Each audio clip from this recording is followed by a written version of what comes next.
नमस्कार, स्वागत है आप सभी का हमारे इस प्रोफाइल पर, इस चैनल पर। दर्शकों, अगर आप थंबनेल पढ़ करके आ गए हैं तो निश्चित ही आपको ये बात पता होगी कि इस वीडियो में हम वास्तु से वास्तु दोष को लेकर के बात करने वाले हैं। दर्शकों, आज के इस वीडियो में हम एक ऐसे उपाय की चर्चा करेंगे जो निश्चित ही श्रद्धा भक्ति के द्वारा करने से 100% कारगर है, 100% लाभ देने वाला है। आज का ये उपाय विशेषतया और सिद्ध संतों द्वारा बतलाया गया है। वास्तु दोष को किस प्रकार से निवारण करेगा, वास्तु दोष को किस प्रकार से दूर करेगा। दर्शकों, अगर घर में अत्याधिक वास्तु दोष हो जाए तो कहीं न कहीं घर के लोगों को ये प्रभावित करता है। आपस में देखें तो कई बार मनमुटाव होना, झगड़े लड़ाई होते रहना, या फिर ऐसा वातावरण हो जाता है जो मन को अशांत करने वाला और साथ ही साथ कई प्रकार की बीमारियों को भी प्रकट कर देता है, बीमारियों को भी प्रकट कर देता है। ऐसे में आज के ये वीडियो विशेषतया उस उपाय के लिए है, वास्तु दोष को समाप्त करने या वास्तु दोष के निवारण के लिए आज का ये उपाय बेहद कारगर है। दर्शकों, सबसे पहले हम बात कर रहे हैं, इस उपाय की चर्चा करते हैं। इस उपाय को कब करना है, कैसे करना है।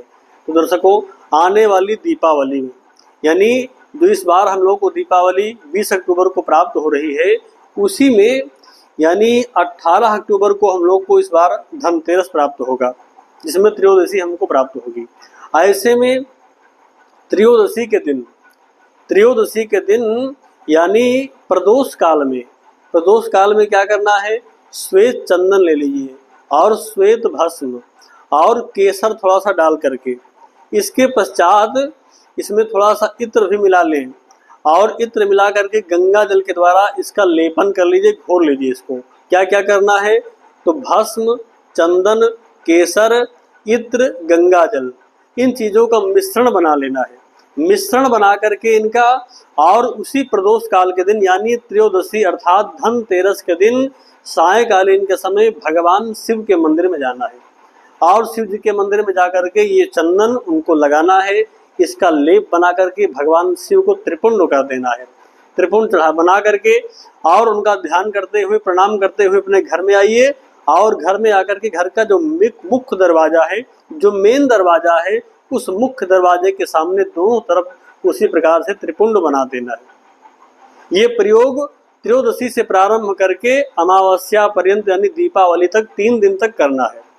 और इसके पश्चात दूसरा क्या कार्य करना है, दूसरा कार्य आपको करना है कि यानी अमावस्या के दिन अर्थात दीपावली के दिन सायंकालीन जब आप दीपक जलाएं तो 5 दीपक कम से कम सरसों के तेल में और किसके बना करके, उसके पश्चात पीपल के पत्तों के ऊपर दीपक को रख दीजिए।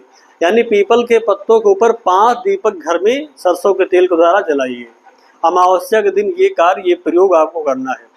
और उसके पश्चात एक कार्य और करना है, और वो कार्य क्या है, रात्रि के समय जब आप अपने घर में भगवान गणपति और लक्ष्मी जी का पूजन कर लें, उसके पश्चात आपको एक कार्य करना है कि छोटे छोटे 5 नारियल आप बाजार से खरीद लीजिए।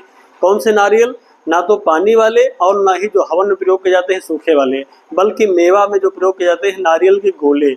ऐसे नारियल के गोलों को 5 गोलों को ले लीजिए और उसके पश्चात क्या करना है, उसको थोड़ा सा काट करके उसमें तिल, काला तिल और वहीं पर काले उड़द को, इन 2 सामग्रियों को उसी में डाल देना है। और डाल करके इसके पश्चात उसको जैसे नारियल आपने जैसे काटा था उसी भांति उसको फिर से पैक करके कलावा लपेट दीजिए, बांध करके रख दीजिए। ऐसे 5 नारियलों को इसी प्रकार से कर लीजिए और रात्रिकालीन के समय इन्हीं 5 नारियलों को अपने घर में वारते हुए, घर का स्तमन करते हुए, ध्यान करते हुए ले जाकर किसी तालाब में, किसी कुएं में, किसी बावड़ी में या फिर नाले में भी इसको फेंक सकते हैं। यानी कोई भी जल हो, गंदा हो, साफ हो, कैसा भी हो, आप जल में इन 5 नारियलों को रात्रि में ही ले जाकर के प्रवाहित कर दीजिए, उसी में छोड़ दीजिए। ये प्रक्रिया, अगर ये क्रिया आप करते हैं तो निश्चित है कैसा भी आपके घर में वास्तु दोष हो, कितना भी भयंकर वास्तु दोष क्यों ना हो, ये उपाय निश्चित ही उस वास्तु दोष को दूर करने वाला होगा और आपके घर में सुख, समृद्धि, शांति प्रदान करने वाला होगा। ये उपाय विशेषतया ऐसे महात्मा और संतों द्वारा प्रदत्त किया गया है, बताया गया है, जो वास्तु में सिद्ध हैं और सिद्ध महापुरुष हैं। दर्शकों, इस उपाय को अपनाइए, निश्चित ही कल्याण होगा। तो आज के लिए बस इतना ही। पुनः मिलेंगे एक नए वीडियो और नई जानकारी के साथ। तब तक के लिए आप सभी को नमस्कार।